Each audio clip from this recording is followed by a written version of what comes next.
네, 여러분 안녕하세요. 민법 연습 제5주 쟁점 정리 시작하도록 하겠습니다. 이번 주부터는 물권법에 관련된 내용들이 시험 범위에 포함되죠. 시험 범위, 물권법에 관련된 내용들이 시작되죠. 자, 물권법 관련된 쟁점들 하나 살펴보도록 하겠습니다. 첫 번째는 물권 일반에 관련된 내용인데요. 물권 일반에 관련된 내용 중에서 여러분 특히 뭐 이제 기억해 둬야 되는 거, 뭐 배타적인 사용 수익권이 존재하지 않는 소유권이라고 하는 건 없다. 그래서 확인 해소가 안 된다라고 하는 것 정도 기억하면 되고요. 그다음 물권 법정주의라고 하는 것은 법률이나 관습법에 의해서만 물권의 내용과 종류를 만들 수 있다라고 하는 걸 의미하는 건데, 여기서 말하는 법률이라고 하는 건 형식적 의미의 법률만을 얘기한다. 이거는 여러분들이 그 민법 총칙 부분에서 이제 법원을 논의할 때, 법원의 여러 가지 종류가, 법원에는 이제 법률, 관습법, 그 다음에 판례가 법원이냐 아니냐, 그 다음에 조리도 역시 법원이냐 아니냐, 그런 논의가 있을 때, 그때 이제 법률이라고 하는 것은 실질적 의미의 법률. 그러니까 법원으로서의, 우리가 법원을 논의할 때, 이때의 법률이라고 하는 것은 단순히 형식적 의미만의 법률이 아니라 헌법이라든지, 그 다음에 시행령, 그 다음에 시행 규칙, 그 다음에 조례까지 다 포함하는 그런 개념인 거죠.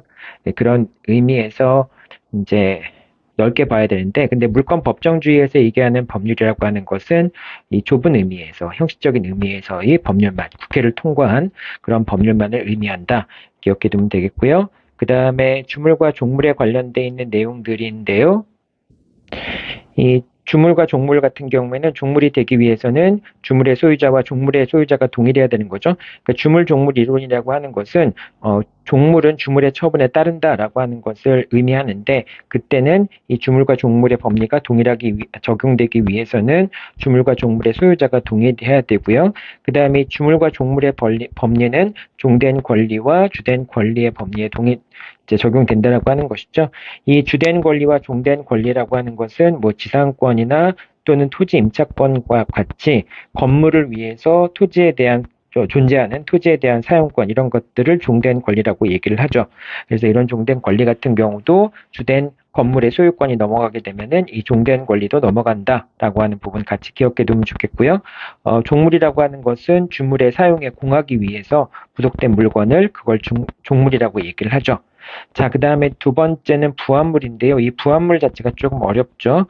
부합이라고 하는 것은 훼손하지 아니하면 분리할 수 없거나 분리에 과다한 비용이 소요되는 경우, 이걸 이제 부합이라고 얘기를 하는데, 네, 부합은 두 가지로 나눠서 봐야 됩니다. 동산과 동산의 부합 같은 경우에는 주된 물건의 소유자가 합성물의 소유권을 취득을 하고요. 그 다음에 주종을 구분할 수 없는 경우에는 부합 당시에 가액으로 공유를 하게 됩니다. 그런데 이제 부동산과 동산의 부합 같은 경우에는, 이런 경우에는 부동산의 소유자가 부합물의 소유권을 취득하게 되죠.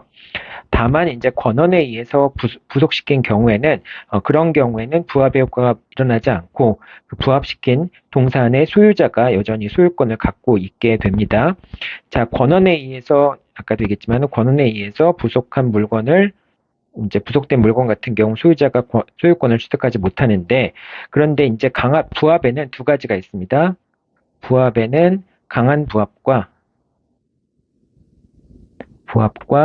약한 부합이 있습니다.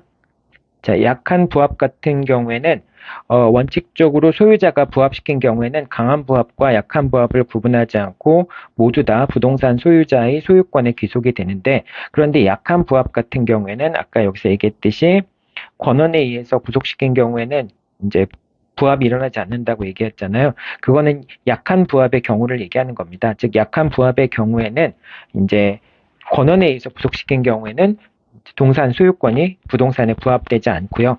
그런데 권한에 의해서 부속시킨 경우라고 할지라도 강한 부합의 경우에는, 그런 경우에는 부동산의 소유자가 동산의 소유권을 취득하게 됩니다. 즉, 강한 부합의 경우에는 비록 임차인 같은 이제 권리자가 임차인이 임차권의 기초에서 물건의 부동산의 이제 건물에 동산 같은 것을 부합시켰다 할지라도, 그런 경우라고 할지라도 동산의 소유권은 부합에 의해서 부동산 소유자한테 귀속이 됩니다. 이 두 가지 경우를 여러분 잘 구분해야 됩니다. 자, 따라서 이제 그 임대차 같은 경우에 임차인이 물건을 부속시켰는데, 부속시킨 것은 부합이나 강한 부합이나 약한 부합이나 종물이나 다 부속이라는 말을 사용합니다. 그 부속이라는 표현 자체가 어떤 부합이랑 직접적으로 관련 없어요. 근데 부속시켰을 경우에 이제 그랬을 경우에 부합이 일어났는데 그것이 강한 부합이라고 한다면은 그러면은 임차인이 여전히 소유권을 갖고 있게 되고요. 이 경우에는 부속물의 매수 청구권에 문제가 발생을 하게 됩니다. 임대차에서 여러분들이 공부를 했었겠죠? 부속 매수 청구권이 발생을 하고, 그런데 강한 부합이 아니라 이제 약한 부합이 아니라 강한 부합의 경우에는, 이런 경우에는 소유권이 임대인한테 귀속이 돼 버리잖아요. 소유권이 임대인한테 귀속이 되기 때문에 더 이상 이제 임차인은 소유권을 취득하지 않고, 임차인의 동산 소유권이 건물 소유자한테, 임대인한테 귀속이 되니까, 그 경우에는 그로 인해서 건물의 가치가 취득했을 때 이 경우는 이제 유익비 상환 청구권에 문제가 발생한다라고 하는 겁니다. 그래서 여러분들이 그 부합의 두 가지 형태의 부합을 꼭 잘 기억하고 있어야 됩니다. 문제에서 부합이라는 문제가 나왔을 때, 부동산과 동산의 부합이 나왔을 때 그것이 약한 부합이냐 강한 부합이냐를 구분하고, 강한 부합이라고 한다면 당연히 동산의 소유권이 이제 건물 소유권에 부속이 될 수밖에 이제 그 부합이 될 수밖에 없고요. 약한 부합인 경우에는 그런 경우에는 소유권이 귀속되지 않고 임차인이 여전히 소유권을 갖고 있고, 다만 이 부속물에 대해서는 매수 청구권의 문제가 발생한다. 이렇게 여러분들이 정리하면 되겠습니다. 네, 그 다음에 이제 물권적 청구권 한번 보도록 하죠. 물권적 청구권입니다. 자, 물권적 청구권은 여러 가지 소유권이 기본적으로 소유권에서 213조하고 214조에서 213조에서는 반환 청구권, 214조에서는 방해 배제 청구권, 그다음에 예방 청구권이라고 하는 권리가 발생을 하고요. 이런 권리들이 준용이 되는데 지상권이나 전세권 같은 경우는 직접적으로 목적물을 사용 수익하기 때문에 213조와 214조, 즉 소유물 반환 청구권과 방해 제거 또는 방해 예방 청구권이 모두 준용이 됩니다. 하지만 지역권과 저당권 같은 경우에는 직접적으로 물권자가 목적물을 점유하는 것이 아니기 때문에 반환 청구권은 인정되지 않고요. 214조의 방해 제거와 방해 예방 청구권만 준용이 됩니다. 그리고 유치권과 질권이라고 하는 권리는 직접 동산을 점유하는 권리이기 때문에, 물건을 점유하고 있어야지 발생하는 권리이기 때문에 별도로 물권적 청구권이 발생하더라도 물권 청구권이 발생하지 않고요. 즉 물권 청구권에 관한 213조와 214조를 준용하고 있지 않습니다. 점유보호 청구권에 의해서만 이제 그 물권 청구권 행사할 수 있는 것이죠. 자, 이렇게 여러분들이 세 가지 정리하면 될 것 같고요. 이것도 기본적인 내용이지만은 여러분들이 잘 기억하고 있어야 되고요. 그 다음에 이제 전보배상 청구권과 관련해서 물권적 청구권이 불능이 되더라도 전보배상 청구권이 발생하지 않는다라고 하는 점도 잘 기억해 두기 바랍니다. 예를 들면 이런 경우들이 있어요. 갑이 있고 을이 있고 병이 있는데 X의 소유물이 갑에서 을로 매매가 되고 을에서 병으로 매매가 된 상태에서 이제 갑이 을을 상대로 해서 매매가 됐다고 하면 그러겠네요. 이제 갑에서 을로, 을에서 병으로 소유권 이전 등기가 됐는데, 근데 을과 병의 등기가 무효인 경우가 있을 수 있겠죠. 자, 을과 병의 등기가 무효라면은 갑은 을을 상대로 해서 말소 등기를 청구할 수 있겠고요. 그 다음 또 을은 병을 상대로 해서 직접 여러분들 말소 등기 청구할 수 있다는 거 잘 기억해 둬야 되겠죠? 말소 등기를 청구할 수 있습니다. 이 말소 등기라고 하는 것은 기본적으로 법적 성질이 214조의 방해 제거 청구권에 해당하죠. 방해 제거 청구권에 해당합니다. 따라서 이 물권적 청구권 행사했는데, 그런데 갑의 을에 대한 말소 등기 청구는 이게 이제 필요적 공동소송이 아니기 때문에 갑은 을과 병을 별도로 같이 공동으로 말소 등기를 청구할 수도 있지만 별개로 청구할 수도 있는 거죠. 그때 갑이 을을 상대로 해서 말소 등기를 청구해서 갑이 승소를 했는데, 그런데 갑이 병에 대한 말소 등기 청구 소송에서는 병이 취득시효 등을 주장해가지고 갑이 병에 대한 청구가 기각되는 경우, 그런 경우에 을에 대해서는 승소했지만 병에 대해서는 패소한 경우에, 또는 이제 그 병에 대한 소유권 이전 등기 청구, 그러니까 말소 등기 청구가 이제 병의 취득시효 항변에 의해서 그냥 깨어진 경우에, 그런 경우에 갑은 더 이상 을한테 말소등기를 청구할 수 없게 되잖아요. 즉 말소등기 청구라고 하는 물권적 청구권이 불능에 이르게 되잖아요. 자, 이런 경우에 갑은 을에 대해서 말소등기 청구라고 하는 물권적 청구권이 불능이 되었다는 이유만에 의해서 전부배상을 청구할 수는 없습니다. 이제 전부배상이라고 하는 것은 채권적 청구권 등이 이제 어떤 채무불이행이라든지 이제 이행불능 같은 채무불이행의 경우에 그것이 손해배상 청구권의 형태로 전환되는 그럴 때 인정되는 것이지, 이렇게 물권적 청구권이라고 하는 것은 물권자가 물권을 상실하게 되면 더 이상 물권적 청구권을 행사할 수 있는 기초가 사라지기 때문에 더 이상 물권 청구권을 행사할 수 없는 것이죠. 그것이 전부배상 청구권의 형태로 남아서 존속한다는 것은 아니라는 것입니다. 자, 그 다음에 이제 부동산 물권 변동에 관련된 내용들을 살펴보도록 하죠. 자, 부동산 물권 변동에서 이제 등기의 유효권, 당연히 부동산 물권 변동 같은 경우에는 등기가 있어야지만, 이제 물권행위 플러스 등기가 있어야지만 유효하게 되는데, 그 등기에 관련된 등기가 유효한 것인지 아닌지 그런 여부들을 살펴보도록 하겠습니다. 자, 먼저 중복 등기 같은 경우는 형식적인 요건이죠. 그러니까 등기의 유효 요건은 다시 두 가지로 구분되는데, 형식적인 유효 요건, 그 다음에 실질적인 유효 요건, 이렇게 구분되는데, 형식적인 유효 요건에서는 주로 다루는 것이 중복 등기의 문제를 다루죠. 그 다음에 실질적인 유효 이제 요건 같은 경우에는 이거는 이제 중간 생략 등기라든지 또는 실제 관계에 부합하는 등기라든지 뭐 이런 내용들을 살펴보게 됩니다. 자, 먼저 중복 등기 부분 살펴보겠습니다. 중복 등기는 두 가지 경우로 나눠서 여러분들이 살펴봐야 되는데요. 첫 번째는 명의가 동일한 경우하고 명의가 다른 경우 두 가지를 구분해 봐야 됩니다. 자, 명의가 동일한 경우에는 후행 등기가 무효가 됩니다. 그러니까 동일한 명의로서 선행 등기와 후행 등기가 있다면은 당연히 후행 등기가 무효가 되고요. 그 다음에 명의가 다른 경우에, 동일한 경우에는 그렇게 되고, 명의가 다른 경우에는 선행 등기가 원인 무효다라고 하는 점이 입증되지 않는다면 후행 등기가 무효로 됩니다. 그리고 후행 등기는 비록 실체 관계에 부합하는 등기라고 할지라도 무효가 된다라고 하는 것입니다.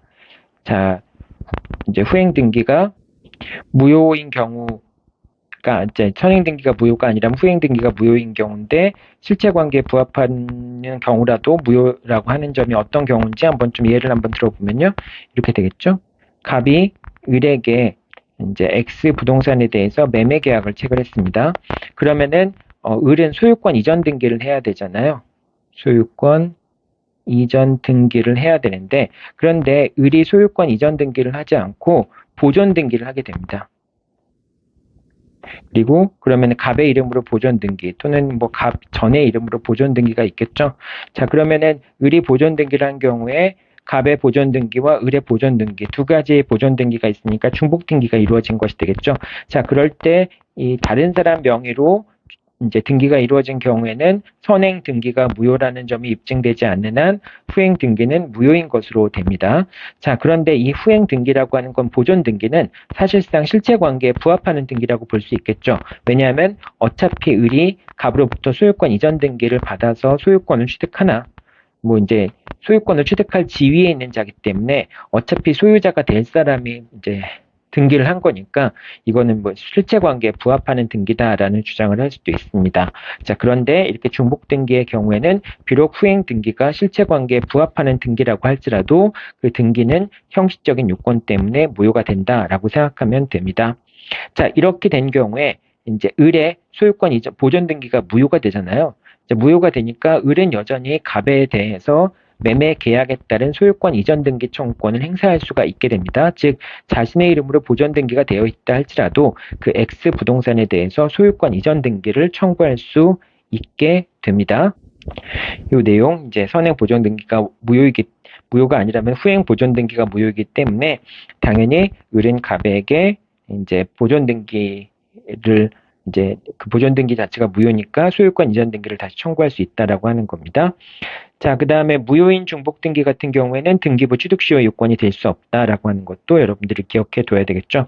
등기부 취득시효가 이제 허용되기 위해서는 등기부 취득시효라고 하는 것은 등기가 무효인 경우에 인정이 되는 건데, 그런데 이 중복 등기로 인해서 형식적인 요건을 갖추지 못한 경우에는 요건을 갖추지 못한 경우에는 등기부 취득시효의 요건이 될 수가 없다라고 하는 점 잘 기억해 둬야 되겠죠. 자, 그다음 두 번째로 등기의 유효요건 관련해서 이제 실질적인 유효요건들을 살펴보는 거죠. 이 밑에 부분은 첫 번째로 이제 중간생략 등기에 대해 살펴보겠습니다. 중간생략 등기 같은 경우에는 갑에서 을로, 을에서 병으로 이렇게 중간생략 등기가 이루어지게 되겠죠. 실제 현실에서는 이렇게 갑을병 세 당사자가 아니라 중간에 많은 이제 중간자들이 존재하는 경우들이 있습니다. 그래서 갑에서 을로, 을1, 을2, 을3 또는 병으로 이렇게 이루어지는 경우들이 현실 세계 속에서는 많이 나옵니다. 자, 어쨌든 이렇게 중간생략 등기가 있었을 때, 자, 여러분들이 기억해 둬야 되는 거는 중간생략 등기 합의가 있었고, 적법하게 갑을, 을, 병 사이에 계약이 성립하여 있다면은 그 중간생략 등기는 유효하다라고 하는 점이죠. 자, 근데 여러분들이 같이 기억해 둬야 될 것은 중간생략 등기와 직접적으로 관련이 있는 건 아니지만은, 을이 병에게 소유권 이전 등기 청구권, 즉 매매 계약으로 인한 소유권 이전 등기, 갑에 대한 소유권 이전 등기 청구권을 병한테 양도하기 위해서는 이거는 인적 성격이 강한 채권이기 때문에 바로 그냥 양도할 수 있는 건 아니고 채무자의 동의가 있어야지만, 갑의 동의가 있어야지만 채권을 양도할 수 있다라고 하는 거. 중간생략 등기도 결국은 갑을 을병 사이에 중간생략 등기에 대한 합의가 있어야 되니까 갑의 동의가 없다면은 중간생략 등기가 있을 수가 없잖아요. 근데 그와 마찬가지로 소유권 이전 등기 청구권을 양도할 때도 갑의 동의가 있어야지만, 그래야지만 을이 병에게 소유권 이전 등기 청구권을 양도할 수 있다, 이렇게 생각하면 되고요. 자, 그 다음에 갑을병에서, 갑에서 을, 을에서 병인데, 병이 직접 갑에게 이제 최초 매도인에게 소유권 이전 등기를 직접 청구하기 위해서는 갑과 병 사이에서도 중간생략 등기에 합의가 있어야 된다라고 하는 것도 여러분들이 기억해 둬야 되겠죠. 자, 그리고 이 중간생략 등기에 관련된 법리는 명의신탁의 경우에도 그대로 적용이 된다라고 생각하면 되겠고요. 그 다음에 이 디귿번 같은 경우를 조심해야 되는데요. 중간생략 등기가 유효하기 위해서는 중간생략 등기에 대한 합의와 그 다음에 갑을병 사이에 적법한 매매 계약이 성립해야 된다라고 얘기를 했잖아요. 그런데 일단 중간생략 등기가 맞춰진 경우에는 갑에서 병으로 소유권 이전 등기가 맞춰진 경우에는 갑과 을과 병 사이에 적법한 매매 계약이 성립하고 있었다고 한다면은 중간생략 등기에 합의가 없다는 이유만으로 병의 등기가 무효다라고 주장할 수 없다는 겁니다. 왜냐하면 결과적으로는 병 사이에 매매 계약이 유효하게 성립하고 있다면은 병 명의의 등기는 비록 중간생략 등기 합의가 없이 이루어진 갑에서 병으로 이루어진 등기라고 할지라도 이것은 실체관계에 부합하는 등기라고 볼 수 있겠죠. 자, 그렇기 때문에 비록 중간생략 등기 합의가 없다 할지라도 중간생략 등기가 이루어졌고 그 다음에 갑을 을병 사이에 적법하게 매매 계약이 성립되어 있다면은 그렇다면은 중간생략 등기라고 할지라도 유효하다. 중간생략 등기 합의가 없더라도 유효하다라고 생각하면 되겠습니다. 자, 그리고 토지거래 허가 구역 내에서 중간생략 등기가 이루어진 경우에 이런 경우에는 이제 그 갑과 병 사이에 토지거래 허가를 받아서 이제 그 토지거래 허가를 받아서 소유권 이전 등기를 하는 경우가 되겠죠. 자, 이런 경우에 최초 매도인과 최후 매수인 사이에, 즉 갑과 병 사이에 토지거래 허가 자체가 무효입니다. 왜냐하면 중간생략 등기에 합의가 있다고 해서 갑과 병 사이에 매매 계약이 체결된 것은 아니라고 보잖아요. 그렇기 때문에 그런 경우에 갑과 병 사이의 소유권 이전 등기는 무효가 되고요. 그리고 이런 경우에 갑이 그 소유권 이전 등기가 무효라고 주장하는 것은 신의성실의 원칙에 반하지 않죠. 왜냐하면 강행 규정에 위반한 것에 대해서 무효를 주장하는 것이 신의 측에 반한다라고 한다면은 강행 규정의 취지를 살릴 수 없게 되잖아요. 따라서 그런 경우에는 갑은 토지거래 허가 이제 국토유형 및 관리법에 따라서 토지거래 허가를 받지 않아서 무효다라고 하는 걸 주장하더라도 그런 주장이 시인 측엔 반하지 않는다라고 하는 점도 기억해 두기 바라고요. 자, 그 다음에 이제 그 중간생략 등기 합의가 이루어진다고 해서 갑과 을 사이의 매매 계약과 을과 병 사이의 매매 계약 자체가 효력이 없어지는 건 아니거든요. 그렇기 때문에 여전히 갑과 을 사이에서는 매매 계약에 따른 항변권들을 그대로 주장할 수 있게 됩니다. 그래서 이제 갑과 병 사이에 이제 갑을 을병 사이에 중간생략 등기 합의가 있다 할지라도 중간자의 소유권 이전 등기 청구권, 즉 을의 갑에 대한 소유권 이전 등기 청구권은 여전히 소멸하지 않게 되는 것이고요. 그 다음에 갑은 을에 대해서 주장할 수 있는 항변권, 특히 이제 동시행위 항변권 같은 것을 병에 대해서도 주장할 수 있게 됩니다.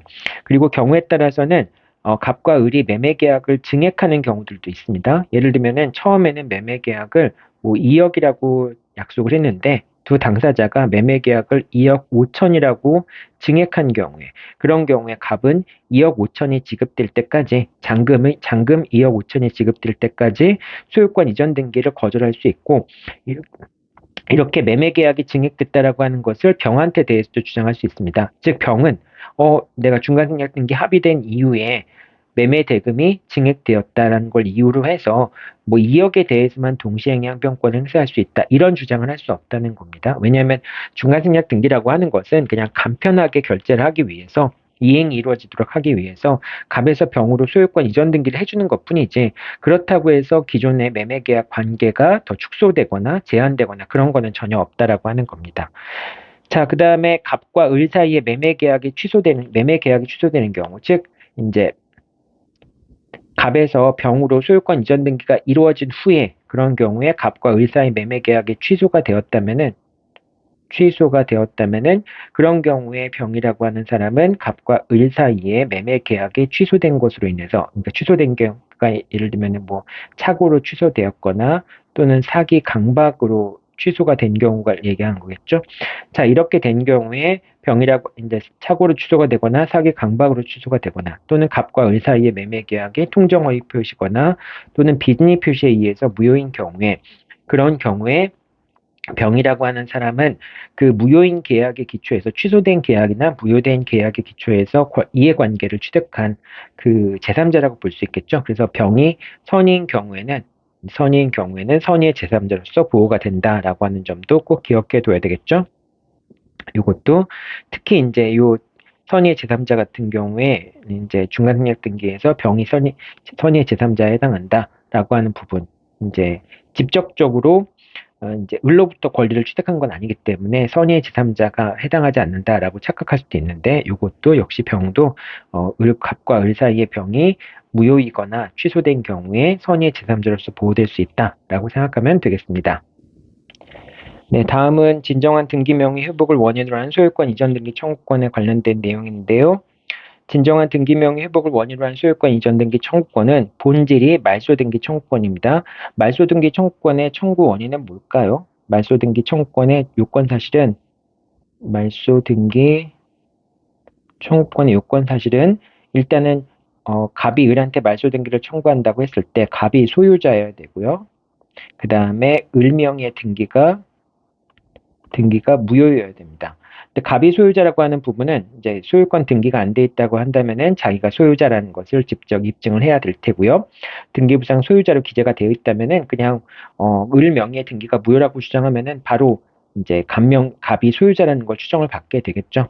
즉 을이 등기가 돼 있으면 을의 등기는 적법한 것으로 추정되지만은 만약에 갑이 을의 등기가 무효다라고 하는 점을 입증을 하였다면은 그러면은 갑은 을에게 말소 등기를 청구할 수 있게 되겠죠. 왜냐하면 을의 등기가 무효가 되는 순간에 갑의 소유자로서의 그 소유권이라고 하는 것이 추정되기 때문에 그렇습니다.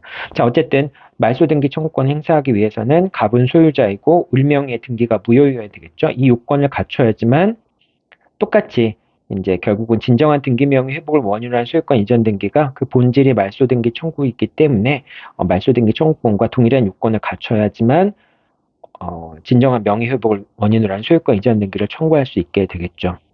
자, 그래서 여러분들 항상 진정한 등기 명의 회복을 원인으로 한 소유권 이전 등기 청구권이 등장을 하게 되면은 그러면은 이제 그 말소 등기 청구권의 요건을 갖췄는가, 즉 말소 등기를 청구한 것과 동일하게 취급이 되니까 말소 등기 청구의 요건을 갖췄는가라고 하는 점을 먼저 검토를 한 다음에 그 다음에 이제 다른 뭐 항변 사유가 있는지 이런 부분을 검토해 봐야 되겠죠.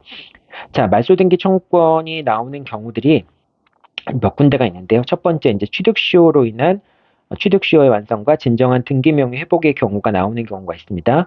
예를 들면 어떤 경우인지 한번 좀 보도록 하죠. 자, 갑이 소유한 부동산에 대해서 을의 취득시효가 완성되었지만 을명의의 소유권 이전 등기가 맞춰지기 전에 갑이 병에게 처분한 경우, 이때 이제 그 이런 경우죠. 그러니까 갑이 소유자이고요. 그 다음에 을이 점유자입니다. 이렇게 돼 있는데, 그런데 취득시효가 완성된 다음에 소유자가 제3자인 병에게 소유권을 이전해 버리면은 이제 그러면은 을이 병에게 취득시효를 주장할 수 없잖아요. 취득시효가 완성된 다음에 소유권을 취득한 제3자에 대해서는 점유자가 취득시효 완성을 주장할 수 없게 되잖아요.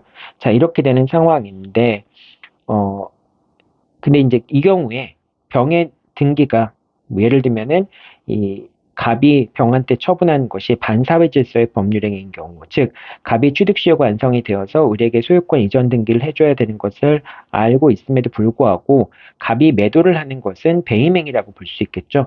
자, 그런 갑의 배임행위에 병이 적극적으로 가담해서 갑과 을 사이의 매매 계약이 반사회 질서의 법률행위가 되어서 무효인 경우, 그래서 이제 병명의 등기가 무효가 되는 경우도 생길 수 있겠죠.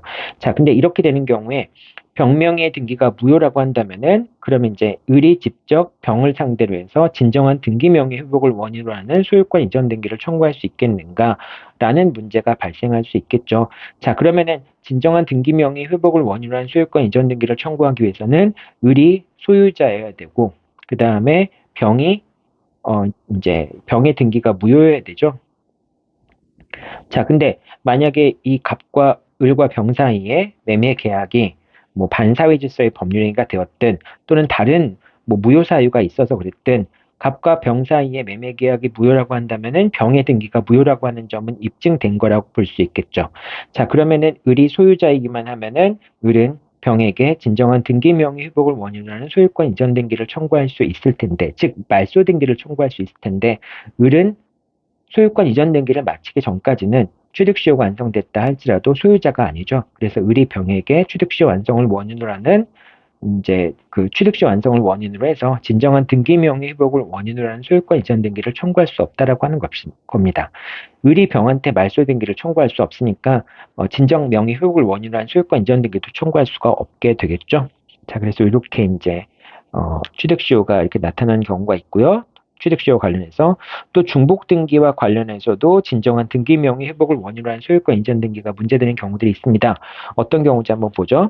첫 번째 사례 같은 경우에는 갑으로부터 을이 매수하였지만 을이 자신의 명의로 소유권 이전 등기가 아닌 보존 등기를 마쳤고 을 명의의 등기가 이제 중복 등기로서 무효가 되는 거죠. 그러니까 갑이 소유자인데 X의 소유자인데 이걸 을한테 팔았습니다. 그럼 을은 소유권 이전 등기를 해야 되는데 을이 소유권 이전 등기를 하지 않고 소유권 보전 등기를 한 겁니다. 을이 소유권 보전 등기를 하게 되면은 결과적으로 중복 등기가 일어날 수밖에 없겠죠. 왜냐하면 갑의 명의로 소유권 보전 등기가 돼 있거나 또는 그 이전에 소유권 보전 등기가 돼 있을 텐데 어쨌거나 이 두 가지 형태의 보존 등기가 존재하게 되겠죠. 두 가지 형태의 보존 등기가 존재하게 될 겁니다. 자, 그러면은 후행 등기는 선행 등기가 무효가 아닌 이상은 후행 등기가 무효가 되는 거죠. 따라서 을명의의 소유권 보존 등기는 갑명의의 소유권 보존 등기가 무효가 아니라고 한다면은 을명의의 소유권 보존 등기가 무효가 되는 것이죠. 자, 그런데 이런 상황에서 이제 을이 병에게 매도를 하고 병명의로 소유권 이전 등기를 마친 경우가 있을 수 있습니다. 자, 이런 경우에 을이 이제 그 소유권 보전 등기가 된 다음에 다시 병에게 소유권 이전 등기를 해주는 경우가 있겠죠. 보전 등기 다음에 이제 이전 등기를 했는데 당연히 을 명의의 보존 등기가 무효가 되니까 병 명의의 이전 등기도 무효가 될 수밖에 없겠죠. 자, 이 경우에 갑과 을 사이에 매매 계약은 존재하니까 매매 계약은 존재하니까 을은 갑에게 소유권 이전 등기 청구권을 갖게 되고 결과적으로 갑이 을한테 소유권 이전 등기를 해주게 되고 그럼 을이 병한테 다시 소유권 이전 등기를 해줘야 되잖아요. 이런 상황인데 여기서 병이 직접적으로 갑에게 진정한 등기 명의 회복을 원인으로 하는 소유권 이전 등기를 청구할 수 있겠느냐라고 하는 것이죠. 즉 보존 등기와 이전 등기가 무효라고 할지라도 결과적으로 소유권을 취득할 지위에 있는 자니까 병이 갑에게 진정한 등기 명의 회복을 원인으로 하는 소유권 이전 등기를 청구할 수 있겠느냐라고 할 때 결과적으로 진정 명의 회복을 위한 소유권 이전 등기를 청구하기 위해서는 병이 소유자여야 되고 그 다음에 갑명의 등기가 무효여야 되잖아요. 근데 이거는 갑명의 등기가 무효인 것도 아니고 그 다음에 병이 진정한 소유자인 것도 아니죠. 왜냐하면 아직 소유권 이전 등기를 못 받았으니까요. 그렇기 때문에 병은 갑에게 진정한 등기 명의 회복을 원인으로 한 소유권 이전 등기를 청구할 수 없고요. 이 경우에 병은 이제 을한테 소유권 이전 등기 청구권을 갖고 있으니까 을이 갑에 대해서 갖고 있던 매매 계약에 따른 소유권 이전 등기 청구권을 대위 행사할 수 있게 되죠. 즉 병이 을에 대해서 갖고 있던 소유권 이전 등기 청구권을 피보전 권리로 해서 을이 갑에 대해서 갖고 있는 소유권 이전 등기 청구권을 피대위 권리로 해서 채권자 대위권을 행사할 수 있게 됩니다. 자, 여기서 이제 두 번째 사례 같은 경우는 조금 더 나아간 경우인데요. 자, 여기서 만약에 갑이 정에게 X 부동산을 팔았다라고 했을 경우에 지금 두 개의 보존 등기가 돼 있을 거니까 을도 팔 수 있고 갑도 팔 수 있게 되는 상황이 되겠죠. 그래서 갑이 정에게 이제 X 부동산을 팔고 정의 명의로 소유권 이전 등기가 이루어졌는데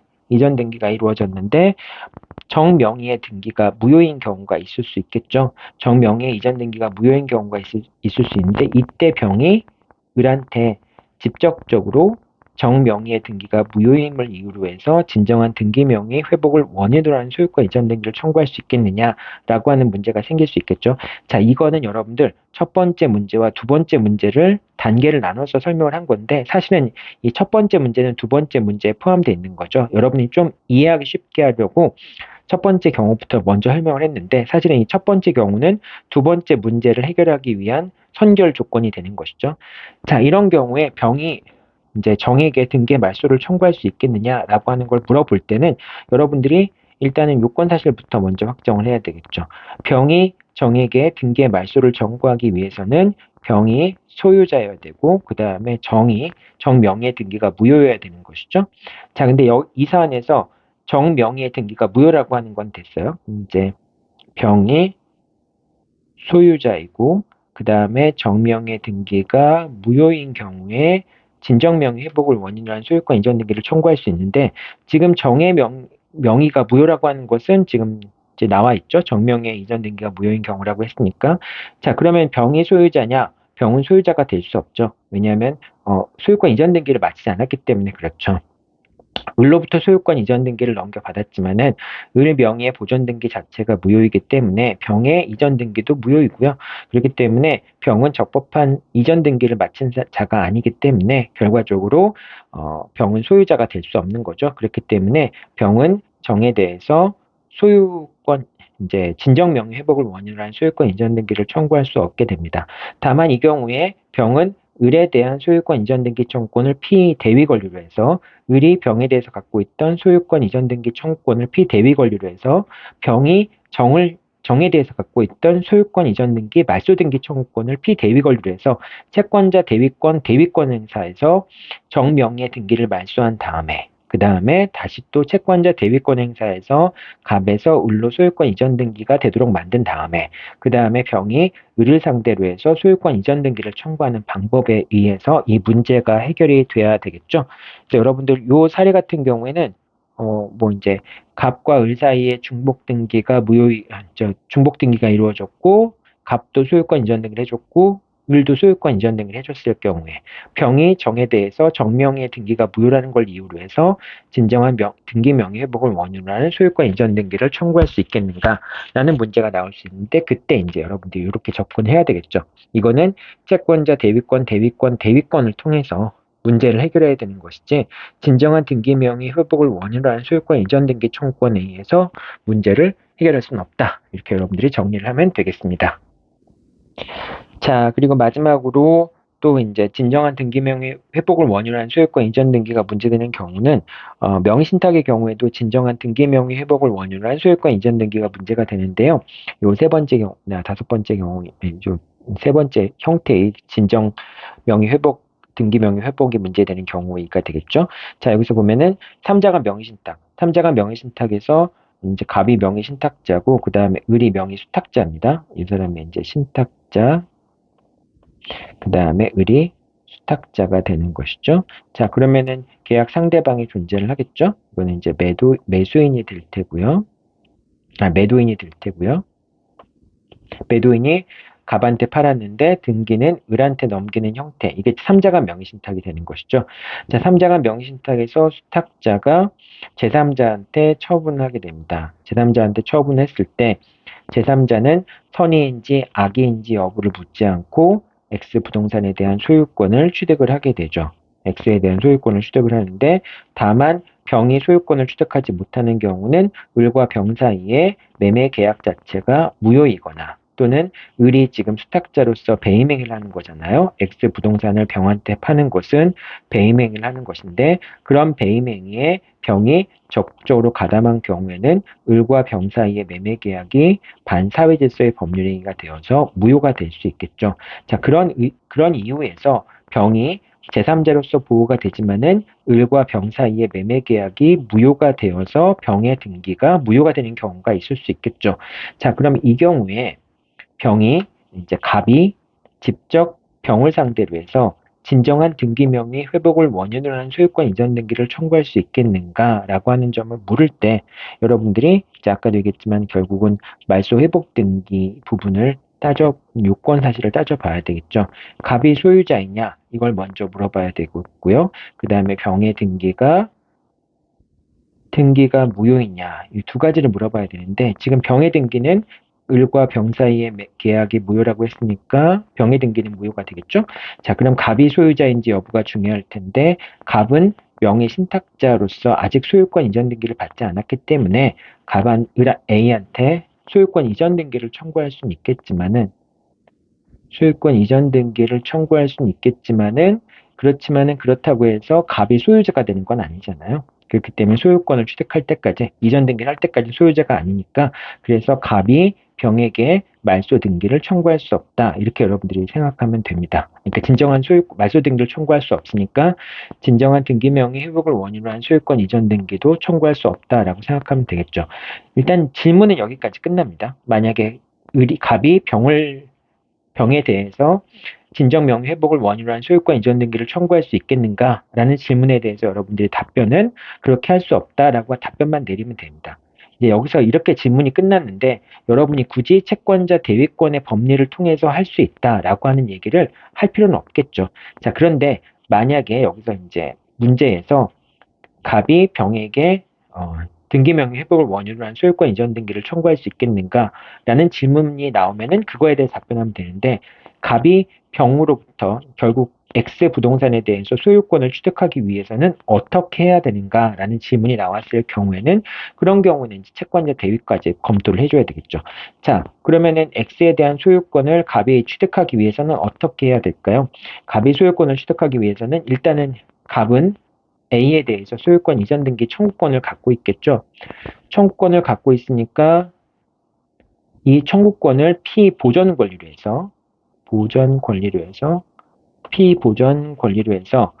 채권자 대위권을 행사해 볼 수도 있겠죠. 자, 그럼 대위의 대상이 되는 채권은 뭘까요?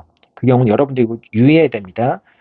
A가 을과 병을 상대로 해서 직접 말소 등기 청구권을 갖고 있겠죠. 말소 등기 청구권을 갖고 있겠죠.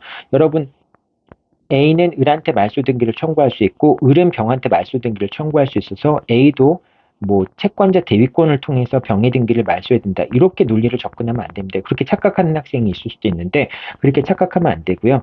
A는 을에 대해서 또 A는 병에 대해서 직접 자신이 소유자라는 걸 근거로 해서 말소 등기를 청구할 수 있고요.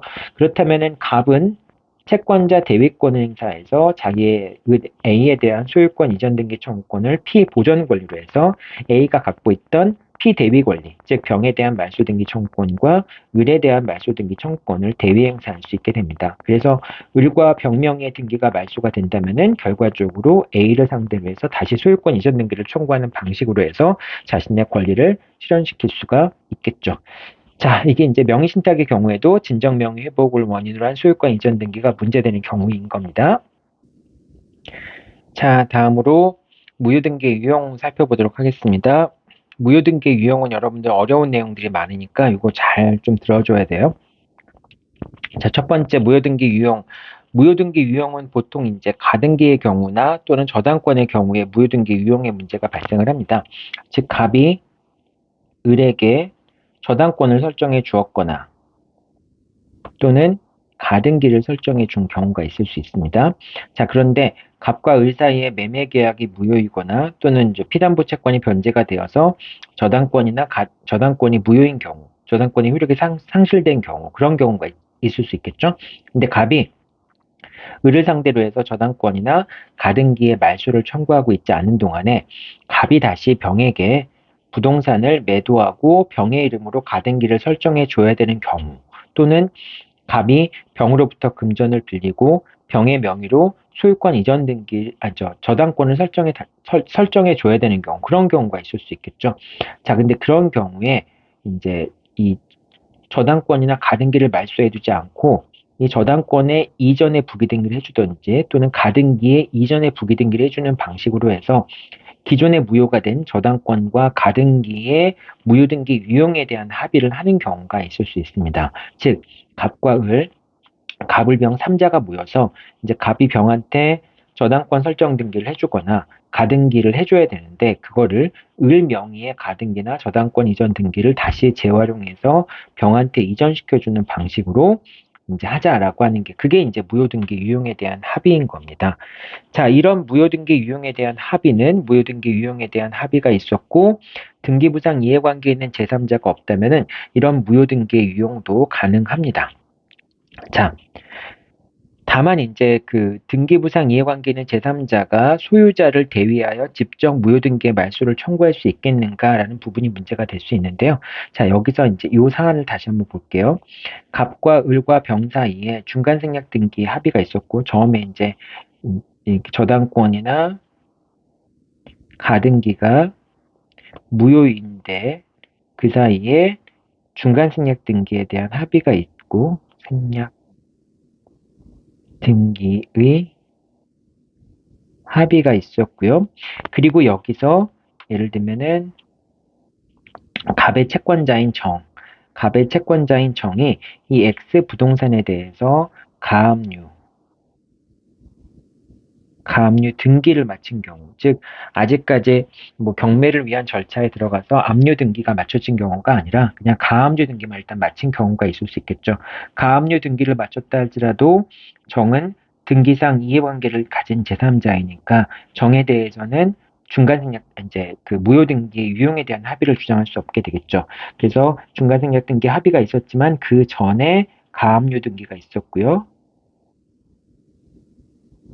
그리고 나서 맨 마지막에 최종적으로 이제 가등기나 저당권의 이전의 부기등기가 맞춰진 경우가 있을 수 있겠죠. 자, 이렇게 되면은 정이 등기상 이해관계 있는 제3자이기 때문에 갑을 병 사이에 중간생략 등기에 대한 합의가 있다 할지라도 그렇더라도 정에 대해서는 중간생략 등기 합의를 요청할 수 없겠죠. 그래서 이거 사례 한번 볼게요. 사례 부분, 디귿 부분입니다. 지금 여기 똑같은 설명을 한 거죠. 정이 엑스토지를 가압류한 후에 병 명의로 가등기 이전에 부기등기가 맞춰진 경우가 있습니다. 자, 그럴 때 이때 정은 갑을 대위하여 병 명의의 가등기의 말소를 청구할 수 없다라고 하는 건데 이건 뭐냐면은 정이 이렇게 청구하는 거예요. 정이 갑이 지금 중간생략 등기를 합의를 했었는데 이 저당권 설정 등기와 저당권 이전의 부기 등기는 무효이니까 그러니까 갑이 병에 대해서 저당권 설정 등기와 가등기가 무효라는 걸 이유로 해서 말소 등기를 청구할 수 있으니까 정이 갑에 대한 채권이 있을 거 아닙니까? 그 채권을 피보전 권리로 해서 갑이 병에 대해서 갖고 있던 말소 등기 청구권을 피대위 권리로 해서 채권자 대위권을 행사할 수 있겠느냐라는 이제 생각을 하는 겁니다. 그럼 일단 여러분들이 어떻게 생각하기 쉽냐? 갑이 병에 대해서 정이 갑을 대위해서 병에게 말소 등기를 청구할 때 병은 어떤 주장을 하겠어요? 올 중간생략 등기 합의가 있었다라는 주장을 할 거 아니에요. 중간생략 등기 합의가 있었기 때문에 병명의 등기는 유효하다. 라는 항변을 하겠죠. 그때 정은 또 어떤 항변을 하겠습니까? 재항변을 하겠습니까? 아니다. 네가 병의 이름으로 이제 중간생략 등기 합의에 따라서 병의 이름으로 소유권 이전 등기가 있었지만 이 무효 등기 유용에 대한 합의는 이제 제3자에게 등기상 이해관계를 있는 제3자한테 대항할 수 없으니까 너는 나한테 등기상 이해관계에 있는 제3자이기 때문에 무효 등기 유용에 대한 주장을 할 수 없다. 이런 이제 주장을 하는 경우도 생각해 볼 수 있겠죠. 자, 그런데 잘 생각해 보면 갑이 채권자 대위권 행사하기 위해서는 갑이 이제 정이 갑에 대해서 피보전 권리를 갖고 있어야 되겠죠. 피보전 권리를 갖고 있어야 되는데 갑이 또 병에 대해서 말소 등기를 청구할 수 있어야 되겠죠. 말소 등기 청구권이라고 하는 피대위 권리가 존재를 해야 되겠죠. 자, 그런데 중요한 것은 갑이 병에게 말소 등기를 청구할 수 있는 피대위 권리를 갖고 있냐라고 하는 점이 문제가 될 수 있겠죠. 자, 이런 경우에 갑이 병한테 말소 등기를 청구하게 되면은 병은 무효 등기 유용에 대한 합의가 있었다는 걸 이유로 해서 갑의 말소 등기 청구를 기각시킬 수가 있습니다.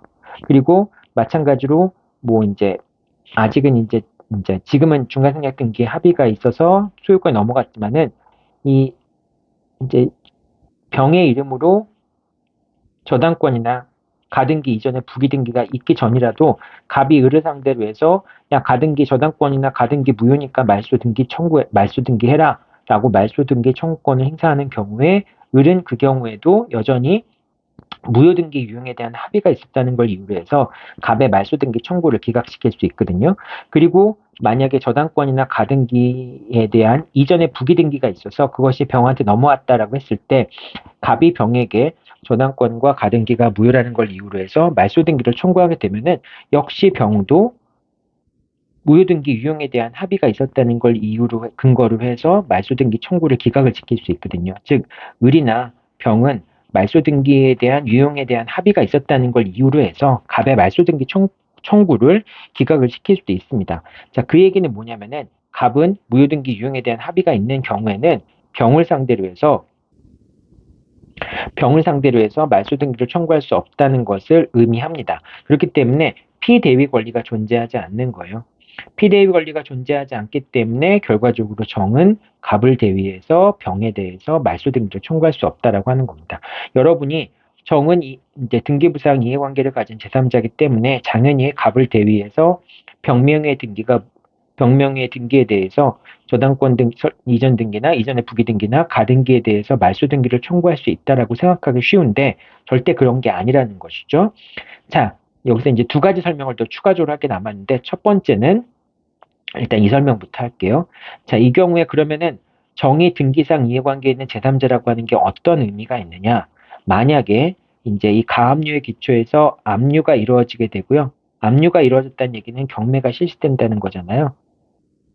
경매가 실시된 경우에, 네, 여기서 이제 한번 보죠. 그 가압류의 그러니까 경매 절차에서 요 이제 말소 등기를 청구한 다음에 경매 절차에서 무가 소유권을 취득하면은 결과적으로 을과 병의 가등기나 저당권 설정 등기에 대한 말소 등기를 청구할 수 있을 거 아니에요. 자, 그렇게 되는 경우에 병은 자신은 무효등기 유용에 대한 합의를 통해서 저당권이나 가등기를 취득하였기 때문에 자신들의 등기가 유효하다, 저당권 등기나 이전 등기나 가등기가 유효하다는 주장을 펼칠 수도 있는데 무라는 사람은 등기상 이해관계가 있는 제3자이잖아요. 직접 소유자이잖아요. 그러니까 자기의 소유권에 기초해서 병에게 말소 등기를 직접 청구하는 거죠. 만약에 이제 아까 정이 직접 병한테 이제 말소 등기를 청구한 게 아니라 아까 대위권 행사했기 때문에 갑이 병에게 피대위 권리를 갖고 있지 않기 때문에 채권자 대위권을 행사할 수 없다라고 얘기했잖아요. 근데 이 경우는 지금 무가 직접 이제 경매 절차에서 소유자가 된 상태에서 소유자로서 병에게 등기의 말소를 청구하는 거니까 이 경우에는 병이 등기상 이해관계에 있는 제3자이면서 소유자이고 그 다음에 병명의 등기가 무효인 것이죠. 무효인 등기가 유효하다라고 하는 항변을 해볼 수도 있겠지만 거기에 대해서 무효 등기의 유효는 등기상 이해관계 있는 제3자한테 대항할 수 없다라고 한 걸 이유로 해서 무효등기 유용에 대한 합의를 무한대 주장할 수 없다. 이런 주장을 펼칠 수 있겠죠. 자, 이런 경우에 등기상 이해관계 있는 제3자라고 하는 것이 의미가 있게 됩니다.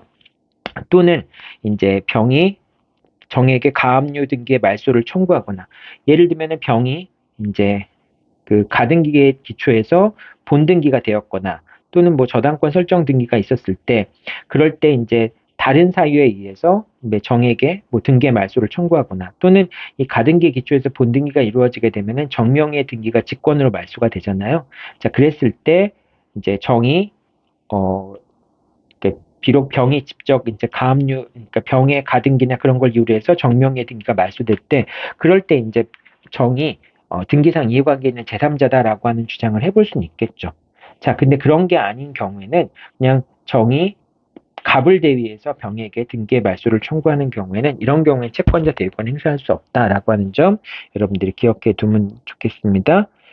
자, 여러분 요건 이제 아까 맨 마지막은 요 이제 이 단계를 해결하기 위한 그런 설명이라고 볼 수 있겠죠. 즉 이제 갑이 을이나 병을 상대로 해서 말소 등기를 청구할 수 있겠는가라는 문제에 대해서 아직 그 가등기나 저당권의 이전의 부기등기가 완료되기 전까지도 역시 무효등기 유형을 들어서 을은 등기의 말소를 거부할 수 있고, 저당권이나 가등기의 이전의 부기등기가 맞춰졌다 할지라도 갑이 말소등기를 청구하면은 그러면은 무효등기 유형에 대한 합의를 들어서 병이 갑의 청구를 기각시킬 수도 있겠죠. 자, 그렇기 때문에 결과적으로 갑이 병에 대해서 말소등기를 청구할 수 없기 때문에 정의 채권자 대위권 행사할 수 없다라고 얘기했잖아요. 그래서 그 내용을 같이 설명을 하는 겁니다. 자, 이제 이렇게 무효등기 유형에 대한 내용들을 여러분들한테 설명을 했고요. 여러분이 여기서 꼭 같이 기억해 둬야 될 것 한 가지만 더 추가적으로 얘기하면은 이 사안에서 가등기나 저당권 이전의 부기등기가, 이제 여기서는 저당권이나 가등기 이전의 부기등기가 있을 거 아니에요. 저당권이나 가등기가 부기등기가 있었는데 여기서는 지금 이제 중간생략 등기에 대한 무효등기 유형에 대한 합의가 있었으니까 저당권 이전 등기나 가등기 이전의 부기등기가 유효하니까 상관이 없는데, 저당권 이전의 부기등기나 저당권 이전의 부기등기, 가등기 이전의 부기등기가 무효인 경우에는 이때 저당권이나 가등기 이전의 부기등기가 무효인 경우에는 이때는 말소 등기의 상대방이 을이 되는 게 아니에요. 병이 되는 겁니다. 그리고 말소 등기의 대상이 되는 것은 이전의 부기등기가 말소 등기의 대상이 되는 게 아니라 저당권 설정 등기가 말소의 대상이 되는 겁니다. 즉, 갑은 병을 상대로 해서 저당권 이전 등기나 가등기 이전의 부기등기가 무효인 경우에 말소 등기를 청구하는 방법은 말소 등기의 상대방은 을은 될 수 없고 갑만이 말소 등기의 상대방이 될 수 있고요. 그 다음에 여기 말소 등기의 객체가 되는 것은 이전의 부기등기는 말소 등기의 객체가 안 되고 저당권이나 가등기, 저당권 설정 등기나 가등기만이 말소의 대상이 된다라고 하는 점도 꼭 기억해 두세요. 이것도 이제 시험 문제 한번 나왔었죠. 그래서 이전에 부기등기가 있었을 경우에, 그럴 경우에 말소 등기의 상대방이 누구냐라고 하는 점, 그리고 말소 등기의 대상이 되는 것이 무엇인가라고 하는 점도 여러분들 꼭 기억해 두어야 합니다. 자, 여기까지가 등기의 형식적인 유효권, 그 다음에 실질적인 유효권에 관한 설명이었습니다. 자, 다음으로는 이제 등기의 효력 부분에서 쭉 보도록 할게요. 자, 등기의 효력 부분도 중요한 내용들이 워낙 많죠. 자, 등기 첫 번째 가장 중요한 효력이라고 한다면은 등기의 적법성 추정입니다. 자, 등기의 적법성 추정 때문에 대리권이 없다, 무권 대리 행위로서 등기가 무효다라고 하는 걸 주장하기 위해서는 대리권이 없다라고 하는 점을 이제 매도인이 입증해야 된다라고 하는 것이죠. 즉, 매매 계약이 무효라고 하는 점을 매도인이 입증해야 된다라고 생각하면 되고요. 그 다음에 이제 요것도 등기의 적법성 추정력은 전 소유자에 대해서도 미친다라고 하는 겁니다. 그래서 동상 같은 경우에는 이제 갑과 을 사이 같은 경우에는 갑과 을 사이에 X라는 것이 동산이라고 한다면은 을이 자신이 적법하게 소유권을 취득했다라고 하는 점을 주장하기 위해서는 갑과 을 사이에 매매 계약이 있다는 점을 갑이 입증해야 됩니다. 을이 입증해야 됩니다. 즉, 매수인이 매매 계약을 통해서 자기가 소유권을 취득했다라고 하는 점을 을이 입증해야 됩니다. 근데 이제 만약에 X라는 게 부동산이라고 한다면은 X가 부동산이라고 한다면은 갑과 을 사이에 매매 계약이 체결되어서 을이 소유권을 취득했다라고 하는 점을 을이 입증할 필요가 없고요. 이제 등기에 의해서 등기가 되었기 때문에 을명의 등기는 적법한 것으로 추정이 됩니다. 적법한 것으로 추정이 되기 때문에 결과적으로 갑과 을 사이의 매매 계약이 무효라든지 그런 사유에 의해서 을명의 등기가 무효라는 점을 갑이 주장해야 된다고 하는 겁니다. 자, 그렇기 때문에 이 점유의 추정력, 을이 점유를 갖고 있다면 을도 적법하게 권한을 행사하고 있는 것처럼 추정이 되잖아요. 자, 근데 그런 경우라고 할지라도 이 점유의 적법 추정은 전 소유자에 대해서까지 미치지 않습니다. 다른 사람들한테는, 제3자한테는, 뭐 병이라든지 이런 사람한테는 내가 매매 계약을 통해서 소유권을 취득한 사람이다라고 하는 것을 병에게 주장할 수는 있어요. 추정이 되니까. 자, 그런데 전 소유자에 대해서는 내가 매매 계약을 통해서 소유권을 취득한 소유자라고 하는 것을 주장할 수 없어요. 등기 적법 주장은 전 소유자한테까지 미치지 않기 때문에 그런 거죠. 자, 그런데 이 등기의 적법 추정은 전 소유자에 대해서까지 미치게 됩니다. 그래서 오히려 전 소유자인 갑이 매매 계약이 무효가 되었기 때문에 을이 소유권을 취득할 수 없다라고 하는 점을 입증해야 된다라고 하는 것입니다. 자, 그 다음 세 번째, 등기 원인이나 태양과 과정을 등기부와 다르게 주장하였지만은 그러한 등기 원인이 입증되지 않았던 경우라고 해서 추정력이 깨어지지는 않는다라고 하는 겁니다. 자, 여러분들 요거와 좀 헷갈리기 쉬운데요. 추정력이 깨어지는 경우 갑과 을이 이렇게 있는데 X 부동산에 대해서 보통 이제 이런 경우에 시간이 오래 흘렀기 때문에 상속인들끼리 다투는 경우들이 많아요.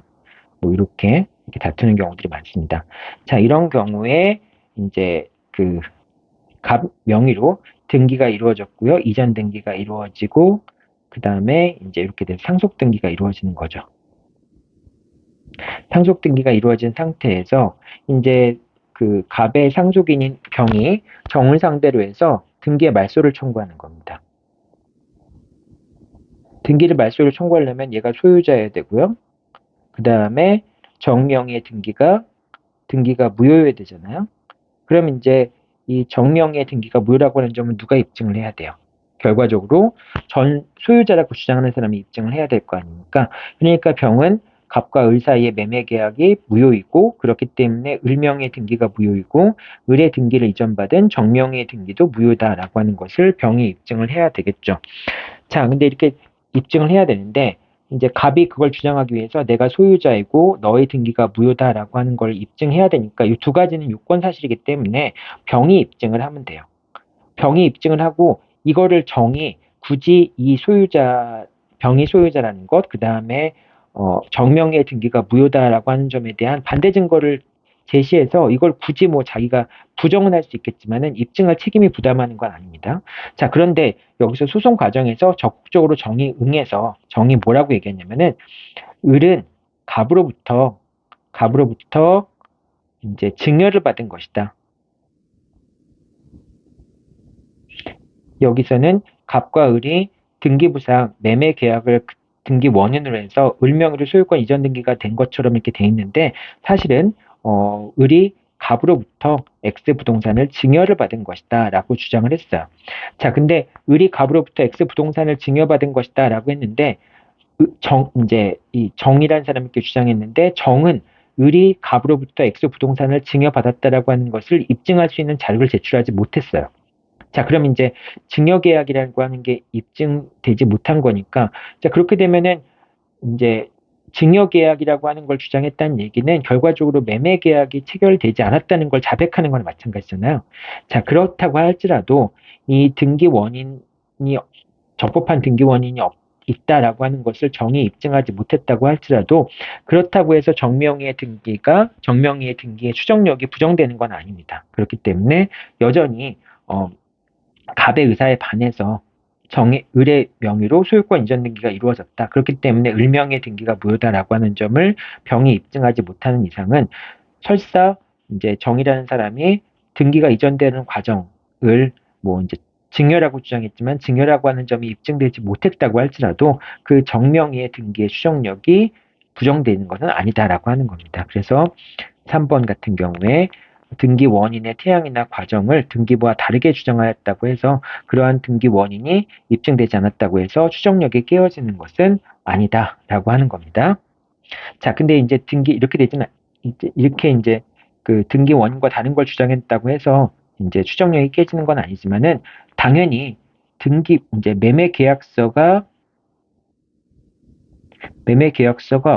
허위로 작성됐다라고 하는 것이 입증이 되면은 결과적으로 이제 매도인의 의사에 따라서 소유권 이전 등기가 이루어지지 않은 것으로 볼 수 있잖아요. 따라서 그런 경우에는 등기의 적법 추정이 이제 깨어지는, 즉 소유자가 아니라고 등기가 무효라고 하는 점에 대한 입증이 성공하는 경우도 있을 수 있습니다. 매매 계약이 허위로 작성되었다라는 점이 입증이 된다면은 자, 그다음에 보존 등기의 경우에는 보존 등기 명의자가 신축한 것이 아니라면은 이렇게 소유권의 원시 취득 같은 경우는 건물 같은 경우는 누가 원시 취득하냐면 자기의 노력과 비용을 들여서 건물을 지은 사람이 원시 취득하는 게 원칙이죠. 따라서 자기 노력과 비용으로 건물을 지은 사람이 있다면 그 사람이 소유권을 취득하는 것이 됐고, 만약 그 사람이 아닌 제3자, 뭐 예를 들면 도급인 같은 경우로 소유권이 도급인한테 이제 귀속된다. 즉 도급인이 원시 취득한다라고 하는 것을 입증하기 위해서는 수급인과 도급인 사이에 신축되는 건물의 소유권이 도급인한테 귀속된다라고 하는 점에 대한 합의가 그래야지만 도급인이 원시 취득을 하게 되는 거죠.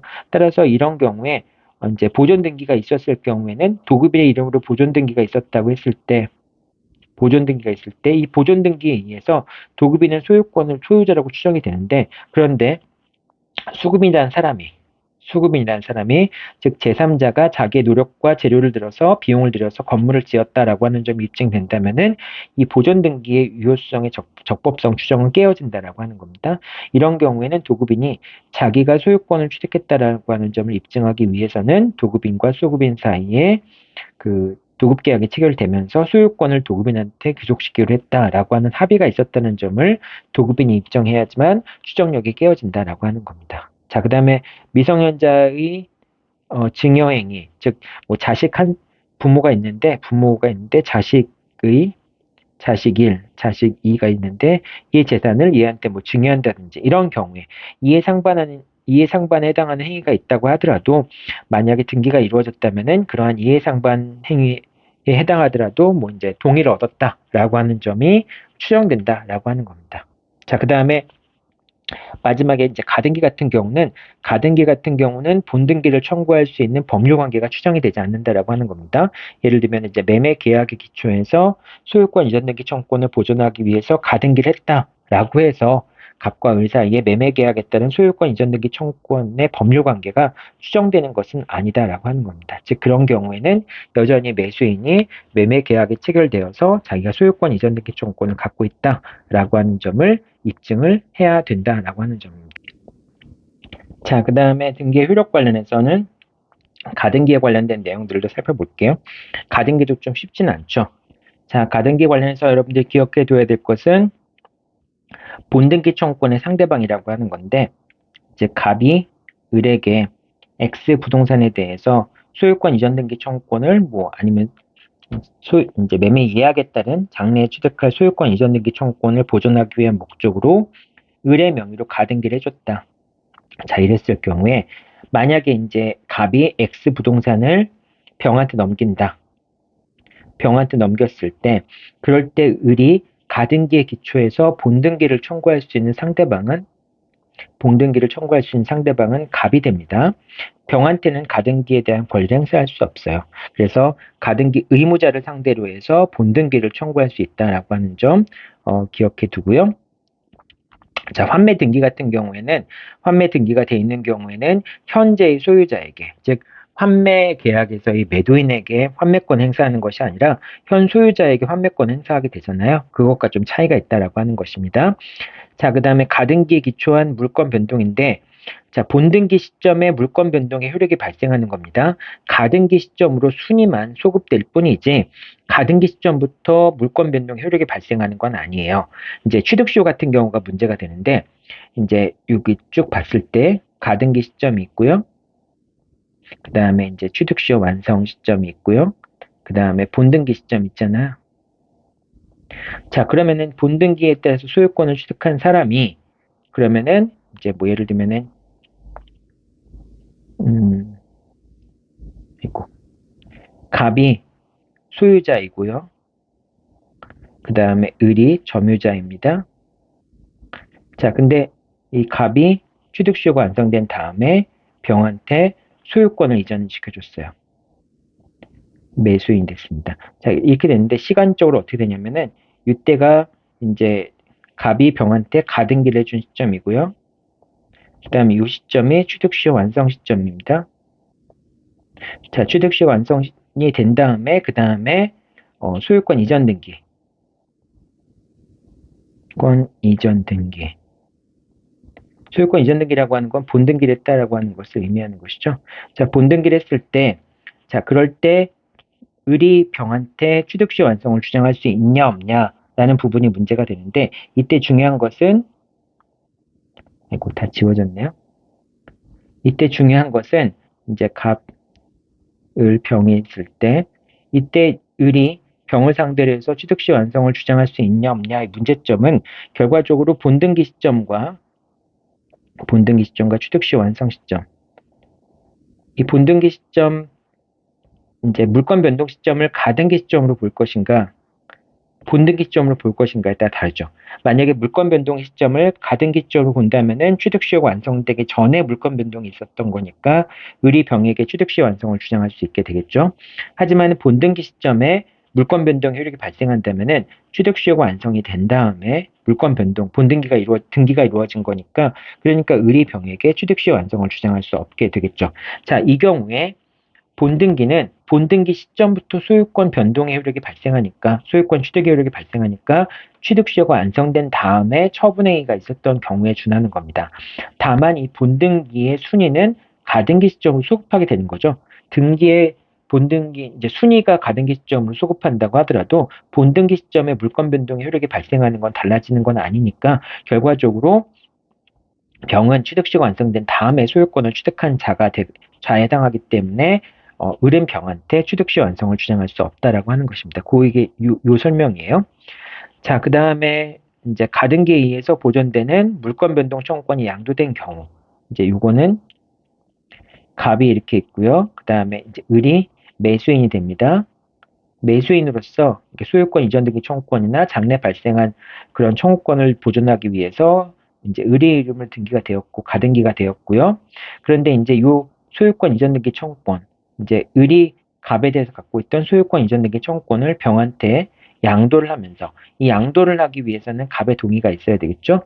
아까도 얘기했지만 소유권 이전 등기 청구권이라고 하는 권리는 인적 성격이 강한 채권이기 때문에 매도인의 동의를 받아야 되는데 어쨌거나 을이 소유권 이전 등기 청구권을 병한테 양도를 하고 그리고 병 명의로 가등기 이전에 부기등기가 맞춰진 겁니다.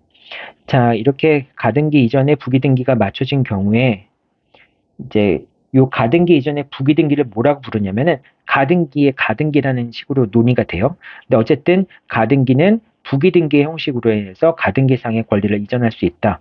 요거를 이제 책에 보면은 어떤 책에는 가등기가 가능한가라는 식으로 주제가 나오기도 하는데 이제 요 가등기가 가능한가라고 하는 것은 가등기 이전에 부기등기가 가능한가라는 질문하고 동일한 질문입니다. 자, 이렇게 되고요. 이제 가등기가 무효인 경우에 현재의 가등기권자를 상대로 해서 가등기의 말소를 청구하면 된다. 자, 그런데 요 가등기가 무효인 경우가 있을 수 있잖아요. 요 가등기가 무효인 경우에 그러면은 이제 가등기 이전에 부기등기가 있었지만은 여전히 이 가등기는 무효가 되는 것이 되겠죠. 자, 이런 경우에 아까도 얘기했지만은 갑이 그 무효인 가등기의 말소를 청구할 때 가등기 말소의 상대방은 을은 안 되고요. 을은 안 되고 병만 가등기 말소의 상대방이 됩니다. 자, 그리고 이때 말소의 대상이 되는 건 무엇이냐? 가등기 이전에 부기등기는 안 되고요. 오로지 가등기만 말소의 대상이 됩니다. 즉, 을의 명의로 설정되어 있는 가등기. 그것이 이제 이전에 부기등기를 통해서 병한테 넘어온 거잖아요. 근데 을의 이름으로 완료된 이제 맞춰진 가등기가 말소의 대상이 된다라고 하는 겁니다. 그래서 이제 말소등기는 누구를 상대로 해서 말소등기를 청구할 수 있느냐, 그리고 무엇에 대한 말소등기를 청구할 수 있느냐라고 하는 점과 관련해서 여러분들 꼭 이건 기억해 둬야 되겠죠. 이거는 저당권의 경우도 동일합니다. 저당권 이전에 부기등기가 있었던 경우에도 그 저당권이 무효라면은 그 말소등기의 상대방은 저당권 이전에 부기등기를 받은 사람, 그 다음에 그 말소등기의 대상은 저당권 이전의 부기등기가 아니라 저당권만 말소등기의 대상이 된다라고 하는 점 기억해 둬야 되겠죠. 자, 그 다음에 이제 가등기가 이루어진 경우에 가등기에 따라서 본등기가 이루어지게 되면은 본등기 청구권과 양립할 수 없는 등기는 직권 말소가 됩니다. 즉, 이제 이런 경우가 되겠죠. 이제 갑이 을에게 이제 가등기를 해주고요. 가등기를 해줬을 경우에 X 부동산에 대해서 만약에 이게 병한테 양도를 해줬을 경우에 병한테 소유권 이전 등기가 돼 있을 경우에 자, 이걸 이제 시점별로 보면은 을의 명의로 을의 가등기가 이루어지고 그 다음에 병의 명의로 소유권 이전 등기가 이루어지게 되고요. 등기. 그 다음에 을의 명의로 다시 또 본등기가 이루어지는 경우에 자, 이렇게 되는 경우에 만약에 을 명의로 본등기가 이루어지게 되면은 병 명의의 등기는 중간자의 처분 행위 같은 경우는 다 무효가 되기 때문에 병명의 등기는 당연히 법원이 직권으로 말소를 합니다. 여러분들이 이제 가등기를 보면 알겠지만은 등기부가 이렇게 돼 있을 경우에 만약에 을의 명의로 가등기가 돼 있으면은 이 가등기란에 다시 또 요 이제 을이 가등기권자로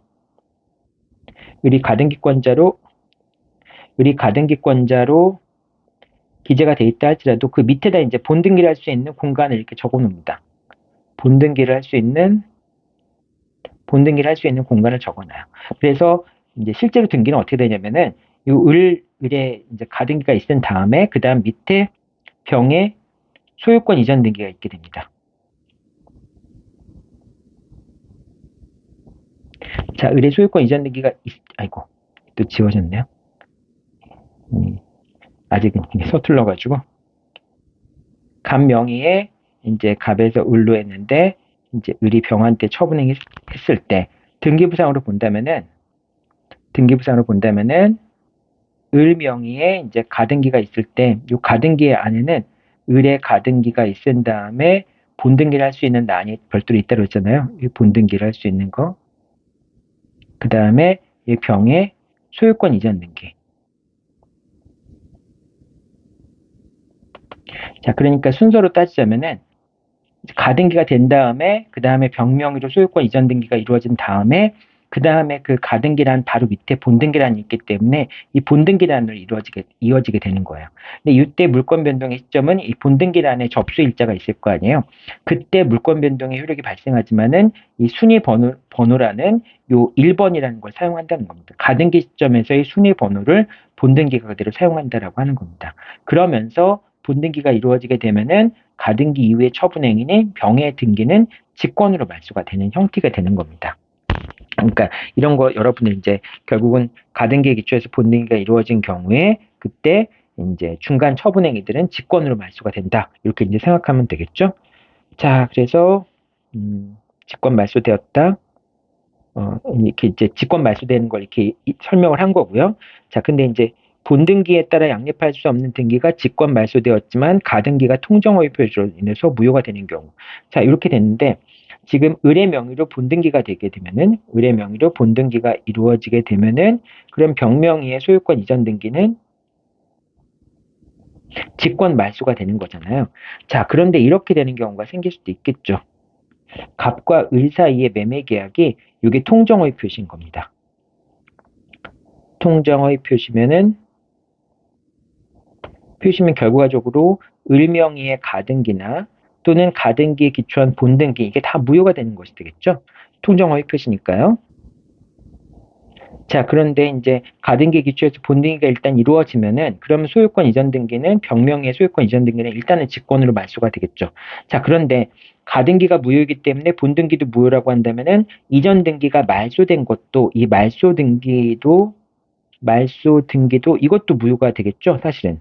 자, 그러면 이제 이게 가등기가 무효이기 때문에 본등기도 무효이고, 본등기 돼서 이전 등기가 말소 등기된 건데, 이 말소 등기도 무효다라고 하는 것까지는 여러분들이 이제 이해할 수 있겠죠. 그럼 이거를 어떻게 정리를 해야 되느냐라고 하는 건데요. 이때 정리하는 방법은 이제 병이, 그러니까 을을 상대로 해서 가등기와 을의 본등기의 말소를 청구하게 되는 겁니다. 여기서 이제 병이 그렇게 청구할 수 있는 것은, 병이 소유권 이전 등기를 갖고 있는 사람이니까, 병이 소유권 이전 등기를 마쳤으니까 이제 말소 등기를 청구하기 위해서는 병이 자기 스스로 소유자라고 하는 점과 그 다음에 을명의 등기가 무효라고 하는 점을 입증을 해야 되겠죠. 자, 그런데 가등기가 무효, 통정허위 표시로서 무효라는 게 입증이 됐으면은 본등기도 무효라고 하는 게 입증이 된 거죠. 그리고 만약에 가등기와 본등기가 무효라고 한다면은 병이 여전히 말소 등기가 무효니까 병이 소유자라고 하는 게 입증이 된 거죠. 그래서 병이 소유권에 기초해서 본등기와 가등기의 말소를 청구할 수 있게 됩니다. 자, 이렇게 병이 본등기와 가등기의 말소를 청구하게 되면은, 그래서 이제 본등기와 가등기와 본등기가 말소가 되면은 법원은 직권으로 말소 회복 등기, 요 말소된 등기의 회복 등기를 하게 되는 겁니다. 회복 등기를 하지 않더라도 이 말소 등기 자체가 무효이면은 병이 소유자라고 하는 점은 입증이 된 거잖아요. 그렇기 때문에 이제 가등기와 본등기의 말소를 청구할 수 있는 건데, 이렇게 이제 말소를 하게 되면은 결과적으로 이제 직권으로 말소된 병 명의의 이전 등기는 다시 직권으로 말소 회복 등기가 된다라고 하는 겁니다. 이것도 같이 기억해 두고요. 자, 그 다음에 이것도 이제 같이 설명을 하면 되겠네요. 마지막인데요. 가등기 관련돼서 가등기권자의 명의로 본등기가 아닌 소유권 이전 등기가 맞춰진 경우. 자, 여기서 이제 이렇게 되는 경우들이 있어요. 이렇게 돼서 을이 여기다 본등기를 해야 되는데, 을이 이 본등기를 해야 되는데 본등기를 하지 않고 3번에 을이 소유권 이전 등기를 하는 경우도 있습니다. 여기서 그러면 이제 어떻게 된 거냐면은, 결과적으로 이제 을에서 병으로, 병에서 을로 이렇게 소유권 이전 등기가 된 경우 있을 수 있겠죠. 또는 이제 같은 갑구란이 아니라 을구란에 병의 명의로 저당권 설정 등기가 된 경우들이 있겠죠. 자, 병의 명의로 저당권 설정 등기가 된 상태에서 을이 이제 여기서 지금 소유권 이전 등기라고 돼 있는데, 이걸 정으로 한번 고쳐봅시다. 이게 병이 아니라 정이라고 한번 해봅시다. 정은 다른 등기부상에 이제 을구란에 이 가등기와 이제 소유권 이전 등기 시점 전에 이제 정이 저당권을 취득했다라고 한번 생각해 볼게요. 자, 이런 경우 여기서 이제 여러분들 일단 당분간은 병은 한번 좀 지워봅시다. 병은 지워보고 이제 여기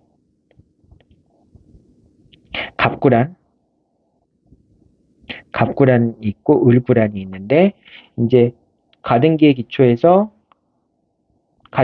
등기가 이루어졌고, 그 다음에 정명의의 저당권 설정 등기가 이루어졌고, 그 다음에 이제 을명의의 소유권 이전 등기가 이루어진 경우, 원래라고 한다면 본등기라고 한다면 요 밑에다가 본등기가 이루어질 텐데, 근데 이제 을이 어떤 이유에 의해서인지 모르겠지만은 소유권 이전 등기를 한 경우, 그런 경우를 한번 생각해 볼게요.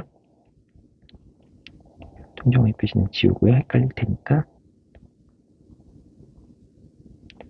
자, 이렇게 된 경우를 한번 볼게요.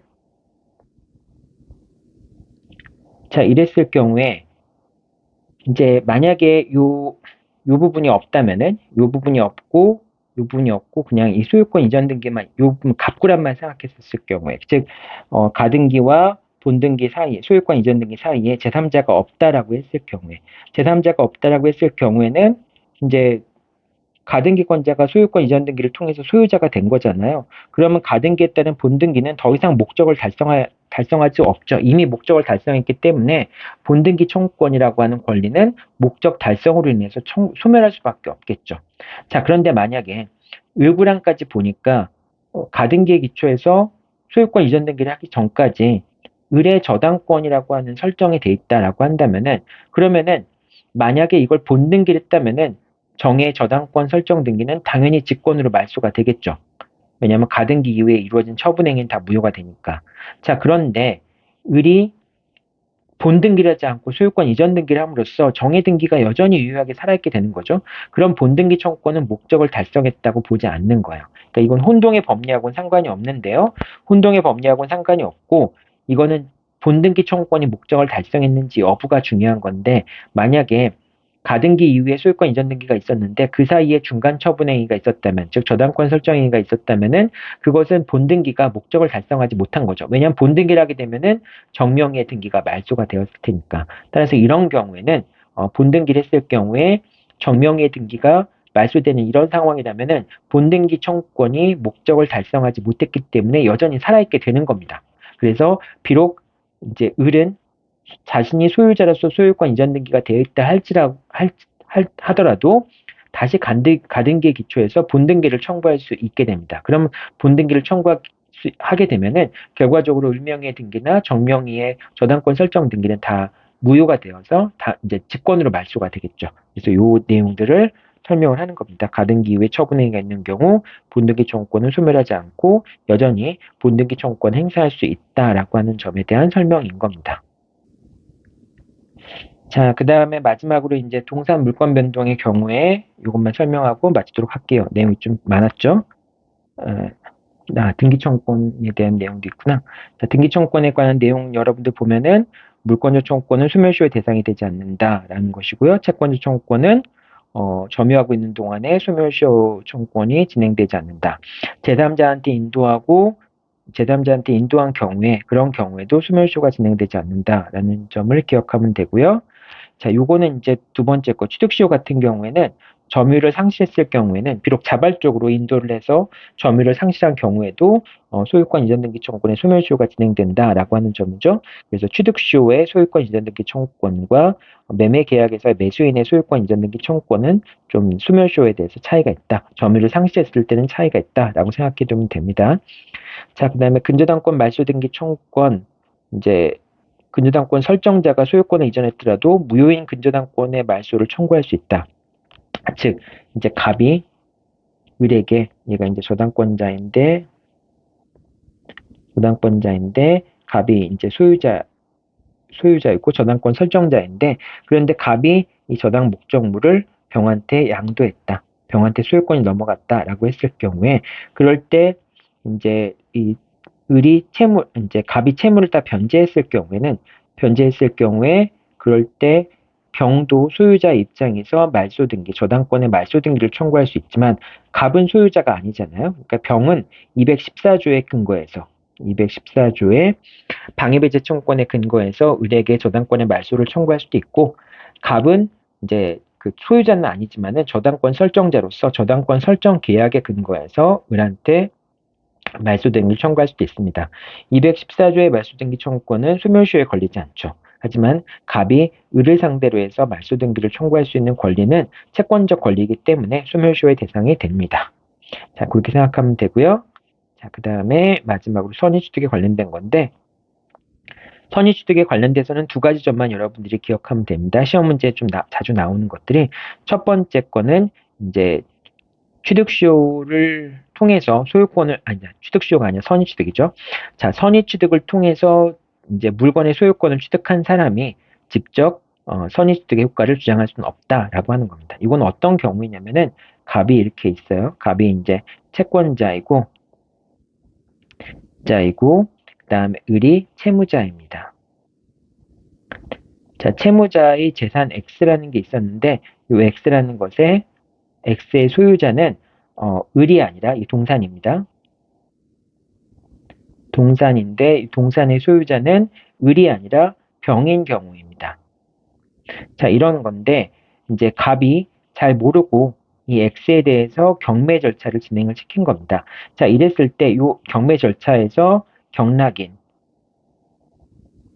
소유권을 취득한 사람은 X에 대해서 선의취득이 인정되기 때문에 비록 이 X가 병의 소유라고 할지라도 경매 절차를 통해서 X를 취득한 거니까 경락인은 선의취득을 준행해서 선의취득으로 인해서 X의 동산의 소유권을 취득할 수 있게 됩니다.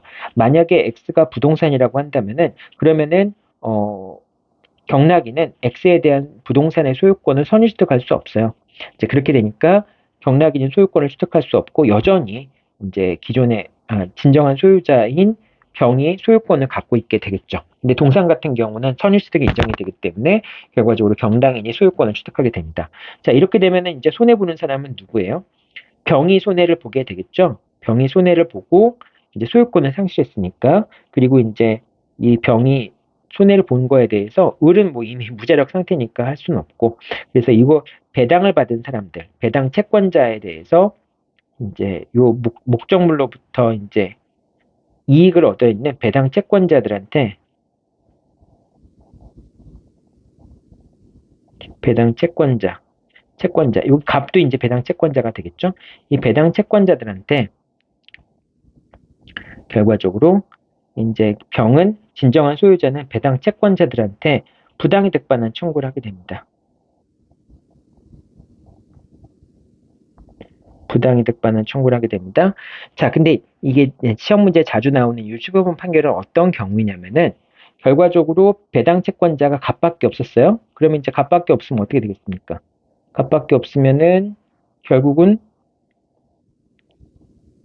갑밖에 없으면은 결국 병이 갑에게 부당이득 반환 청구를 해야 되겠죠? 갑이 이제 병이 갑에게 부당이득 반환 청구를 해야 되겠죠? 부당이득 반환 청구를 하게 되겠죠. 자, 이렇게 되는 건데, 근데 이 사안에서는 이제 어떻게 되냐면은 갑이 자기가 X에 대해서 경매를 신청한 겁니다.